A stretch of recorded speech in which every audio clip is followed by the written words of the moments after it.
কেমন আছো বন্ধুরা? আশা করি ভালো আছো আর আমিও অনেক অনেক ভালো আছি। এখন বাজে দুপুর 2টো আর এখন থেকে আমি আমার ব্লগটা শুরু করছি। তো তার আগে ভিডিওটা কেউ স্কিপ করো না, দেখতে থাকো। এত দুপুরবেলা ব্লগটা করতাম না, বাট এরা যা শুরু করছে বাচ্চাগুলো, বলার কথা না। এত অবাধ্য হয়ে যাচ্ছে দিনকে দিন, কোনো কথা শোনে না আমার। আমি বাড়ি ছিলাম না, গিয়েছিলাম স্নান করতে, আর এসে শুনছি এরা ছাদেতে এত বদমাইশি করছে। মা তো বলে বলে পারছে না, তো তার জন্য গিয়েছে দিদিকে ডাকতে। আর এসে দেখছি যে ছাদে চিৎকার চেঁচামেচি হচ্ছে, আর আমি ছুটতে ছুটতে চলে এসেছি ছাদে। আর এসে দেখছি এরা মানে এই রকম করছে তিনজনে। তো দিদি একটা দড়ি নিয়ে এসে ওটাকেই বলেছে আজকে তিনটেকে একসাথে এক দড়িতে বাঁধবো, বেঁধে আর এইখানটাতে রোদের মধ্যে এদেরকে দাঁড় করিয়ে রেখে দেবো। আমি তো কিছু বলিনি, আমি বললাম তোরা যা পারিস তাই কর, আমি কিছু বলবো না। তোমরা দেখো গাইস, শুধু বাড়ি থেকে নুন হলুদ তেল চাল সবই নিয়ে এসছে, নিয়ে এসে ছাদেতে পিকনিক করছে।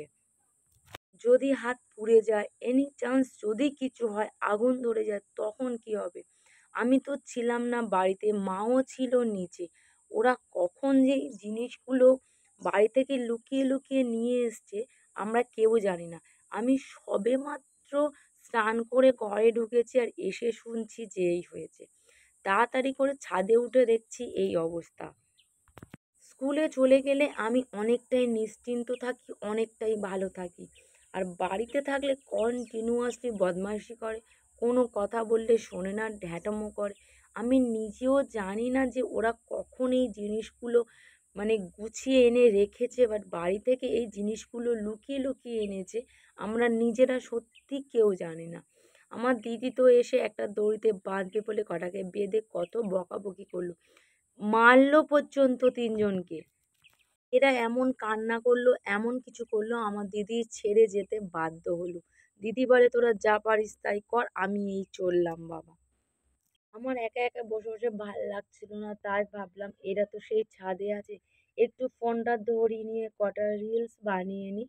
কারণ আমার রিং লাইটটা যেই থেকে ভেঙে গেছে, আর একার পক্ষে ভিডিও করা সম্ভব হচ্ছে না।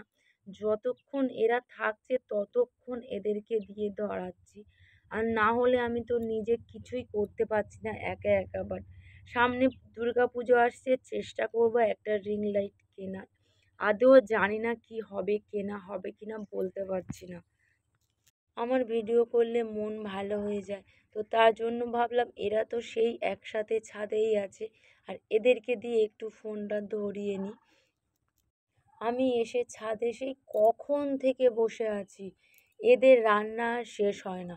এখানে এ ভাজছে আলু ভাজা, আর ওদিকে ও রান্না করছে ভাত। কখন যে শেষ হবে তারপর আমার ফোনটা ধরবে। আর আমার মা নিচ থেকে গজ গজ করেই যাচ্ছে, তোরা বাচ্চাগুলোকে কিছু বলিসনি, তোদের আশকারাতে বাচ্চাগুলো আজকে এই রকম করছে, তোরা কেন বারণ করবি না? আমি তখন বললাম বাদ দাও না, জাস্ট একটা দিন করে ফেলেছে আর করবে না। আমাকে তো কি না জানায় তাই বলছে, দিদিকেও বলছে, দিদি তো চুপচাপ চলে গিয়েছে, যে ওরা একটা দিন আনন্দ করছে মজা করবে বলছে করতে দাও। ওরা বলেছে কাল থেকে আর এইরকম বদমাইশি কখনো করবে না, আজকের দিনটা ওদেরকে ছেড়ে দাও। মাকে তো বারবার কন্টিনিউয়াসলি বলছি মা চুপ করো, এরা আর কখনো করবে না। মা সেই একটাই কথা, আগুন নিয়ে কিসের খেলা বাচ্চাদের, যদি কিছু হয়ে যায়, যদি ধরে যায় কোনো প্লাস্টিক প্লাস্টিক, পারবি তো তুই বাঁচাতে? আমি তাই এদেরকে বললাম কখনো আর এমনটা করবি না, যা করেছিস করেছিস আর করবি না। আর যেহেতু একজন বড় ছিল আর ও বাড়িতে রান্না বান্না করে, ও সাথে ছিল বলে আমি তেমন কিছু আর বলিনি।